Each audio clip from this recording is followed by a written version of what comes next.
She doesn't belong here. That was the first thing I heard as I stepped into the church. Not whispered, not misunderstood, just stated clearly and deliberately. My father said it. Marshal Ward, former police chief of Redwood Hollow, stood near the front of the sanctuary, surrounded by rows of solemn uniforms, brass badges, folded flags, and eyes filled with mourning. Everyone had gathered to honor my brother, Nathan Ward. He had been killed in the line of duty. To them, he was a hero, a legacy, the best of us. And me, I was just Elena, his younger sister, the night shift dispatcher. The quiet one who answered calls, managed chaos from behind a screen, and never showed up in photographs or press releases.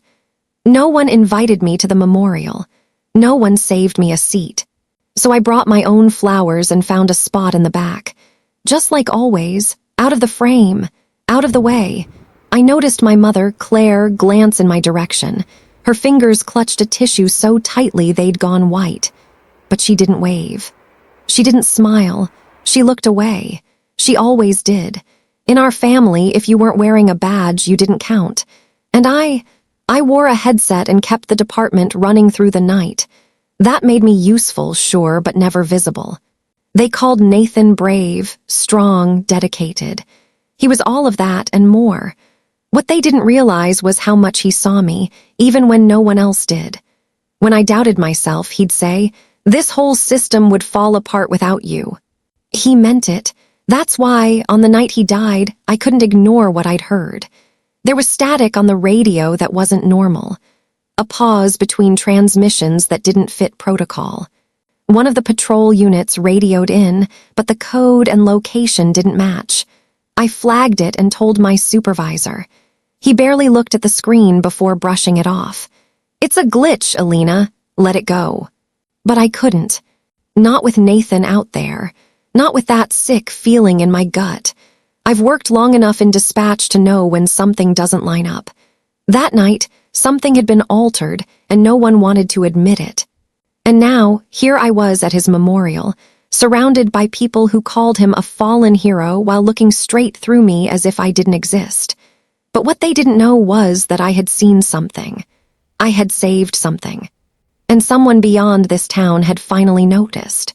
The service moved forward without pause, as if grief had been pre-written and scheduled. One by one, speakers stepped up to the podium to share stories of Nathan, his bravery, his sacrifice, his so-called destiny to wear the badge. My father nodded with every speech, his face carved from stone, eyes fixed forward, soaking in the spotlight like he belonged there more than anywhere else. No one mentioned me, not once. No one said that the last voice Nathan heard might have been mine, that I was the one who dispatched his unit that night, that I had felt, in my gut, that something was wrong. But I wasn't a story they wanted to tell. I sat in the last pew, hands folded tight in my lap, heart clenched harder than my fists. Occasionally, my mother glanced over with something like worry in her eyes, but she never moved, never spoke. Her place had always been beside my father, silent, supportive, and small. After the service, people swarmed the front shaking hands, offering condolences, praising my father for raising such a fine son. They said Nathan made the department proud. They said the town would remember him forever. They called him a protector. No one asked about his sister. No one even looked in my direction. Later, at the reception, my mother approached me with a gentle voice, asking if I could help with the guest book. "The mayor wants to speak with your father," she said, her tone apologetic like she was ashamed to even ask. I nodded. That was always my role, be helpful, stay quiet, blend in. I took the pen, wrote my name at the top of the guest list. Elena Ward, family. And for a moment, I stared at those two words, blinking on the page like they didn't belong together. Family, I wasn't sure what that word meant anymore. I glanced up and caught my reflection in the frame of Nathan's memorial photo. Something in my face looked different, older, harder, like silence had worn grooves into my bones. Maybe you can train yourself to be invisible. And maybe, after enough time, you start to believe you were never meant to be seen at all. but the memory of that night still clung to me like static. The strange code, the delayed response, the car that shouldn't have been on that street. I couldn't forget it, even when everyone else seemed determined to. After the last speech and the last handshake, I went home to my childhood house and slept on the pull-out couch in the den. My old bedroom had been turned into a shrine for Nathan.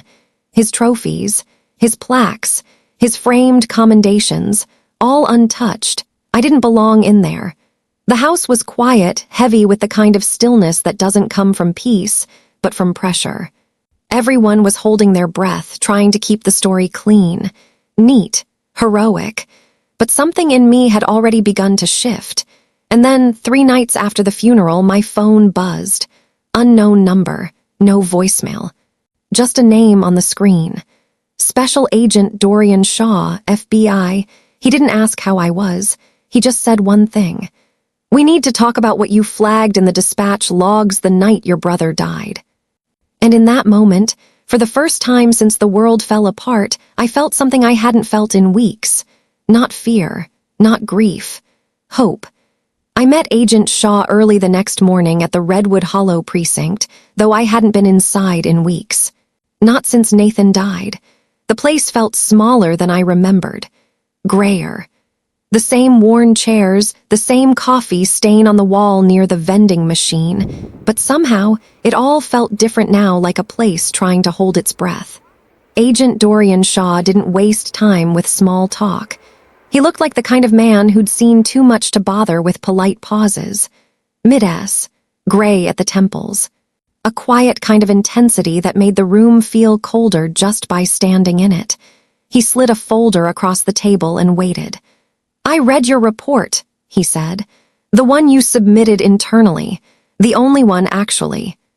I stared at the file, my notes, my flagged call logs, my annotations in red, the things everyone else had ignored.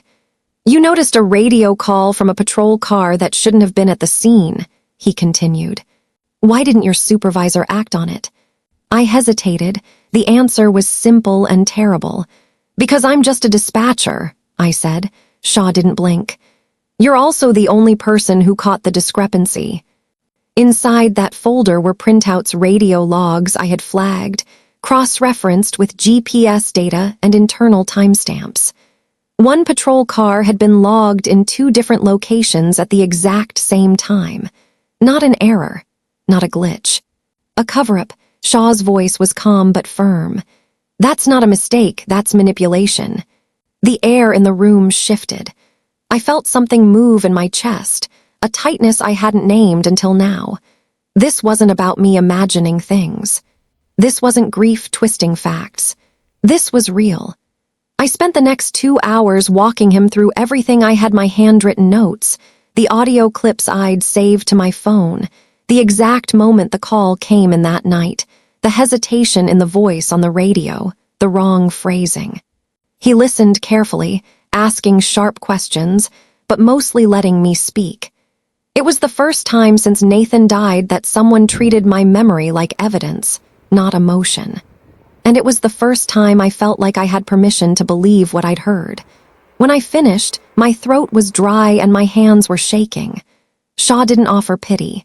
He simply reached for his notebook and said, "If you're willing, Ms. Ward, we'd like you to consult with us, off the record, for now." I blinked. "I'm not an investigator." "You saw what no one else did," he said. "That counts for more than a badge." There was no applause, no cameras. Just a quiet nod between 2 people who knew the cost of silence. As I walked out of that room, into the cold morning air of Redwood Hollow, I felt something shift again. The chill on my skin didn't feel like grief anymore. It felt like clarity, but the moment I stepped into my parents' driveway, that feeling cracked. My father was waiting, arms crossed, jaw clenched. He didn't shout, he didn't ask questions. He just said, "I heard you've been talking to the FBI." I didn't answer right away. "You're making this harder than it needs to be," he said. "This isn't about you. Don't let your grief turn into a crusade." I looked him in the eyes. For once, I didn't look away. "I'm not trying to make things harder," I said. "I just want the truth." He shook his head. The truth doesn't always set people free. Sometimes it breaks what's left. I almost apologized. Almost, but then I remembered the static in my headset, the log I'd flagged, the voice Nathan used to say, "You're the real brains behind all this." So I didn't apologize. I walked past him into the house. My mother stood in the hallway. She didn't speak, but she reached out and touched my arm. A small gesture, soft and brief, but it felt like the first crack in the wall between us. The days that followed blurred into one long, silent rhythm. I went to work, came home, sifted through files, replayed old calls, and barely spoke to anyone. But something had changed. I wasn't just surviving my brother's death anymore. I was searching for something that had been buried with him. The FBI had set up a temporary operations space in a rented office 2 towns over. Nothing fancy. Just a few desks, some folding chairs, and walls covered with case maps and red string. I expected suspicion when I walked in. After all, I wasn't law enforcement. Not really, and I got it. The other agents looked at me like I was just a favor being done. The grieving sister, the civilian, the note-taker. But then I opened my laptop and started showing them what I had been tracking. Patterns of call reroutes, badge numbers that didn't match logs, patrol units that kept showing up at scenes they were never assigned to. The room got quiet. Then Agent Shaw leaned forward and said, "Walk us through this." And I did. Each anomaly I uncovered was like a loose thread. And the more I pulled, the more everything started to unravel. Calls marked routine that were anything but. Reports closed without interviews. Radio logs overwritten or missing timestamps. It wasn't just the night Nathan died. This had been happening for months, but no one had noticed. Or maybe they had and looked away. Then I found it. A login credential used to alter the dispatch record the night Nathan died. It belonged to Seth, my supervisor. I stared at the screen for a long time after I confirmed it. Seth was the one who had brushed me off. The one who told me it was a glitch. The one who told me not to make waves. I brought the evidence to Shaw. He didn't say anything at first, just nodded and made a note. "Do you want to keep going?" he asked. I hesitated. Then I remembered the look on my father's face when he told me the truth could break everything. I thought of Nathan's voice, saying, "You catch things no one else even sees." "Yes," I said, "I'm not done." At home, the silence between my mother and me started to shift.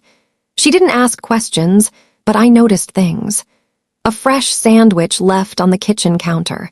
Her sitting beside me at the table in the evenings while I scrolled through evidence. One night, she said softly, "You always saw what the rest of us didn't, even when you were little." I didn't know how to respond to that, so I just nodded. It was the first real thing she'd said to me in years. My father, on the other hand, barely spoke. When he did, it was clipped, cold, calculated.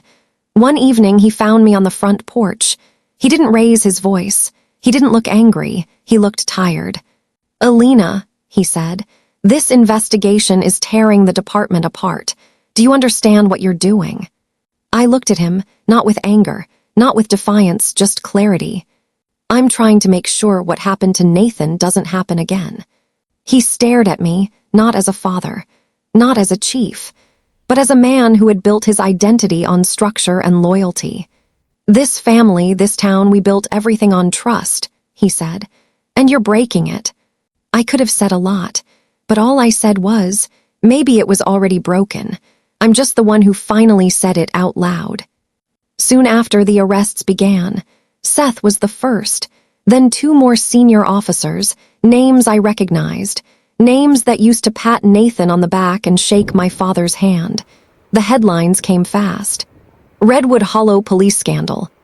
Internal tampering exposed by dispatcher. Some people whispered that I had ruined the department.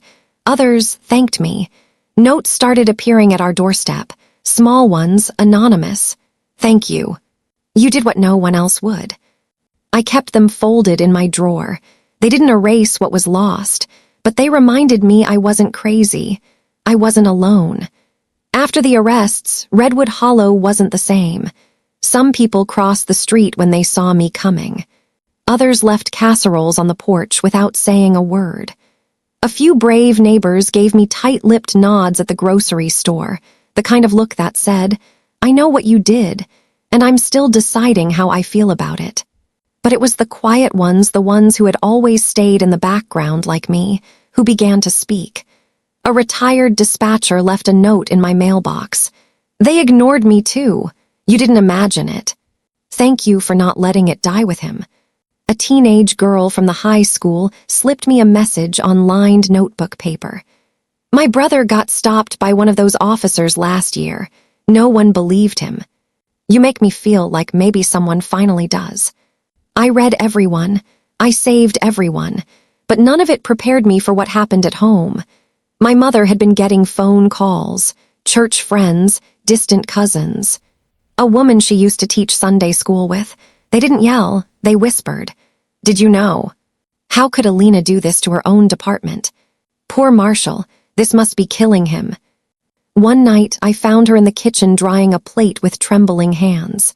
She turned to me and said quietly, "I didn't know, Elena. I should have. God, I should have listened when you tried to talk about work. About how it felt being invisible." She sat down at the table and looked at me for the first time in a way that wasn't filtered through guilt or avoidance. "You asked questions," she said, "and I told you to be grateful. I told you to stay small.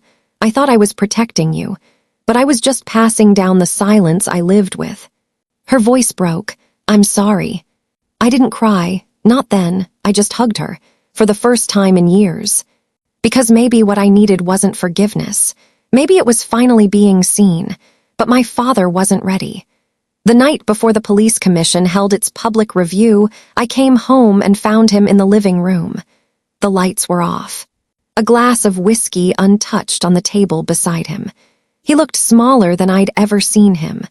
Like someone who had spent a lifetime holding everything together with sheer will and finally ran out of glue. "I built this family's name in this town," he said. "I believed if we just followed the rules, worked hard, did our part, things would hold.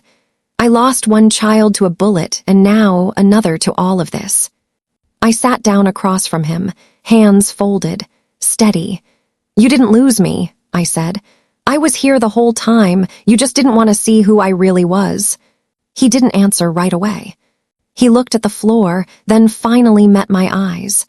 "Nathan would have hated what's happened to the department," he said slowly. "But he would have hated it more if you had stayed quiet." My throat tightened. I did it for him and for me. And for anyone else they tried to silence. He didn't hug me. He didn't say he was proud. But after a long pause, he said, "You did good, Elena. I just wish it didn't have to cost so much." And somehow, that was enough. Not everything, but something real, something honest. The official review came and went. The commission issued statements. The news ran back-to-back segments with words like scandal, systemic failure, and a reckoning for Redwood Hollow. And just like that, the story that no one wanted to hear became a headline no one could ignore. I didn't speak at the press conference. I didn't need to. My name was in the files. My voice had already been heard where it mattered. A few days later, I received an email. It was from Agent Shaw. The subject line was short. "You earned this." Inside, the message was simple. The Bureau was offering me a full-time position. Not just as a consultant. Not just a favor. They wanted me to join as an analyst, training available, support in place. No longer just a dispatcher, agent in training. I stared at the screen for a long time, not because I was unsure, but because for the first time in years, I felt the ground under me shift in the right direction. I packed my bags in silence. The sound of the zipper in my old bedroom felt louder than it should have. I caught my reflection in the mirror above the dresser. Same face, same eyes, but something was different. I recognized myself. Finally, downstairs my mother was making coffee. She moved quietly, like she always did, but there was something more deliberate in the way she handed me the mug. "I don't know how to fix everything that's been broken," she said. but I want to try." I nodded. "That's enough for me, Mom, for now." My father stepped into the kitchen, pressed shirt, hands tucked in his pockets. He looked at me, then away, then back again. "The FBI called," he said. "They said you start in 2 weeks." He paused, cleared his throat. "They said you made this town proud, that you made your brother proud." His voice caught just barely. He didn't hug me, but he squeezed my shoulder firm, quiet and fierce, like it meant something more than words. And I think it did. I left Redwood Hollow without fanfare. No send-off, no parade, just early morning light slipping through bare trees and the quiet hum of a car pulling away from everything I once thought I had to be. I stopped once. At the cemetery, Nathan's grave was clean, the grass trimmed, his name etched in stone like it had been there forever. I knelt down and whispered, "I kept my promise, big brother. I didn't back down. I wish you could see it." Then I stood, and I left, not because I was running from anything, but because for the first time in my life, I was walking toward something of my own. A week later, I stood at Quantico. The FBI training facility buzzed with new recruits, nervous, eager, some already in uniform, others still unsure of how they belonged. And among them, me. Agent Shaw met me in the briefing room. No handshake, no ceremony. Just a nod. "Welcome to the Bureau, Agent Ward." He meant it, I believed it. And as I stepped out into the cold night air, the world didn't feel heavy anymore. It felt open, possible.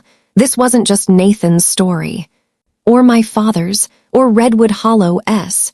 It was mine now, and I was ready to write the rest of it. If this story found a quiet corner in your heart, don't forget to subscribe. And if you've ever felt unseen, unheard, or underestimated, share your story in the comments. Your voice matters. It always has.